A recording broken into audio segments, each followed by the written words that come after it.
I've got to do everything around here. What's like this sudden ego boost from Sasuke? At the start of the second test, he wasn't acting like this at all. It's already been 4 days since the second exam began. Let's timestamp Team 7 during the Forest of Death, because what happens actually makes a lot of sense. So in the first day they fight Orochimaru, Sakura then thugs out day 2 versus Sound Ninja. Day 3 they take a rest day because Sakura hasn't slept since the exam began, as well as Sasuke and Naruto both kind of needing rest since they kind of just got shit on against Orochimaru. And now they're at day 4, which makes sense in my head at least. You're right. The other teams must have all finished by now. Yeah, it's been 4 days. Anyway, we've been going since dawn. No need to kill ourselves. What the fuck? Where did this come from? It's just out of nowhere. So out of nowhere that the manga doesn't even include it. I think the other scroll, it had heaven written on it. And it was different from this one, because it had white around the edges, right? We have to face it. There may not be any more heaven scrolls left. I like the subtlety of making the other team we just saw also have an Earth Scroll. It eliminates the possibility of Team 7 stumbling upon these guys and now being able to pass. It also parallels the two. One team opens the scrolls and suffers the consequences, while one does and eventually reaps the benefits. I know how we can do this without having to fight anyone. Huh? Look.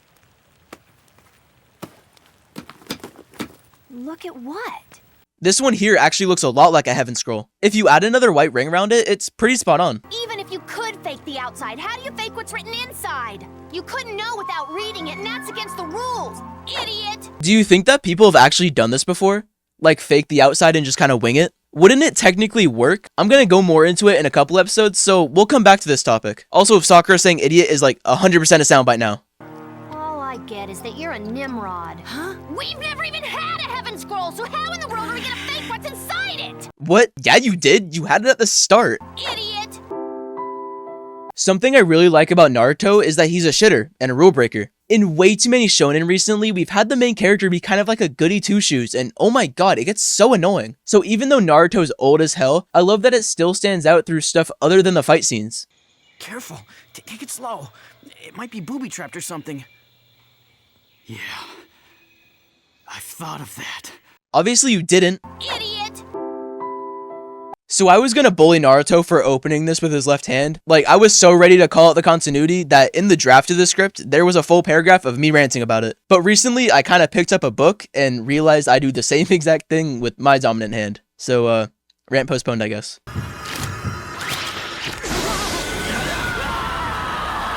Oh, what was it that guy said earlier? It might be booby-trapped or something.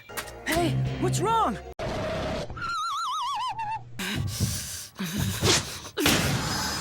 I wouldn't do that if I were you. It actually makes perfect sense for Kabuto to do this. Spoilers for 2 episodes from now? Fuck it, you've watched the show, never mind. Kabuto is Orochimaru's spy, and Orochimaru most likely wants to observe Sasuke some more, and since Kabuto is low-key cracked, he can influence Team 7 passing or not. So if he wants Team 7 to pass, he needs them to not open the scroll, thus is why he saved them. And it's also the reason that he goes with them to the tower, even though he already has both scrolls, but I thought I should point that out. Sasuke was gone for like, how long? And that's how much water he brings back? That does not fill that thing all the way up, and there's no reason for him just to fill it halfway. So you're looking for a heaven scroll too, huh? Not really. You see, I already have them both. This kind of shows how cracked Kabuto is. He went alone in 1v3 to team, no noticeable injuries, just scratches. Like, damn. Hold it. I'll fight you for it. This is a really pivotal moment in the episode.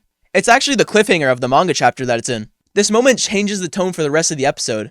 I sometimes picture every episode of any piece of media kind of being a straight line, with each episode kind of having something that shifts that line, forever changing how the episode would end.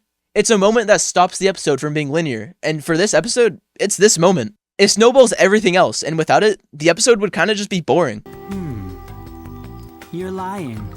If it was true, if winning was really the only thing that mattered to you, why openly challenge me to a fight?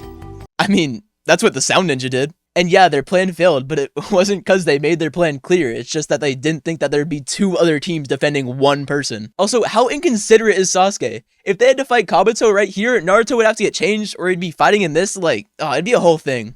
Bullet dodged. So here's what I'll do. I'll show you the path you should follow. Have you ever noticed this is actually a super senior guiding the freshmen to their classes? Sorry I had to ruin the moment for you, but like, it kinda just is. Certified lover boy, certified pedo. That's 1/3 of the problem. Huh? Okay, next up, we're gonna talk about the problem Kabuto discusses in this episode. I've been kinda mentioning it here and there, but let's get fully into it. The problem has 2 parts. 1/3 of the problem is that, like Team 7, every other team is gonna be camping outside the tower looking for a scroll that they need. And 2/3 of the problem is that there's collectors. Collectors are people who take more than one pair of scroll for whatever reason they have, whether it be so less people pass or that more people from their village do pass. And out of this whole problem, I kinda got a couple things to talk about. First off, does it piss anyone else off that this isn't like 1/3, 2/3, and 3/3 of the problem? There's only 1/3 and 2/3, and I know that equals to 1 problem, but like my 8 brain really wants to see 1, 2, and 3. Also, Kiba is the embodiment of this problem. The first time we see him, he's 1/3 of the problem, and the second time we see him, he's 2/3 of the problem. All in all, Kiba's the problem. What's new? Well, it's about time. Bring it on! There's someone back there. Did you catch that? I thought I wouldn't be ranting about the hand continuity in this episode. Oh my god. Why is he using his left hand? He's right-handed. Use the right one. Why can't he use his right hand here? Why can't he use his fucking right hand here? -1 point for this episode. No, fuck that. -5 points for this episode. Use the right hand. Animation Studio, lock the fuck in. Does anyone else find it like hella creepy that it's still moving? Like it just got stabbed in the head. Like just give up. It's over. What's this ability Kabuto has? That's so sick. Is it weird that this like never shows up in the manga? I like that it's here because it makes you kind of feel more uneasy, but still, the show usually 1-for-1 copies the manga besides a few scenes. That tower's not getting any closer. Now that you mention it, I was thinking that too. It's weird. Maybe not. It would seem we've been spotted. I like how this shows the difference between everybody. Naruto and Sakura are less skilled ninja, while Kabuto and Sasuke are. And although at this point we don't really need to show it, I like how they still kind of take the time to reassure it. They should know they're about to be in a fight, because as you know, every Naruto fight just happens to be in an open area. They should have been walking through the deep parts of forest with like no worries at all.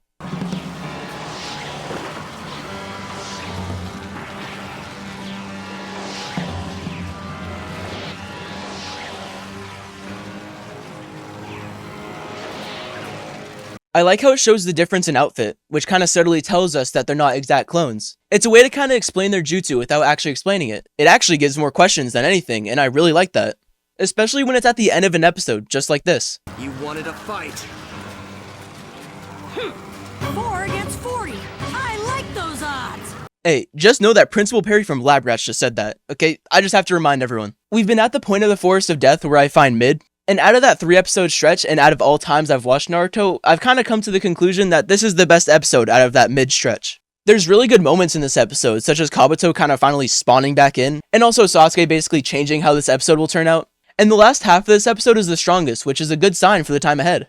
For the past couple episodes now, we've been getting reintroduced to the important characters, and Kabuto is my second favorite, being beat by Dosu, which should not be surprising to anybody at this point. And next episode is good as fuck, so let's look forward to that.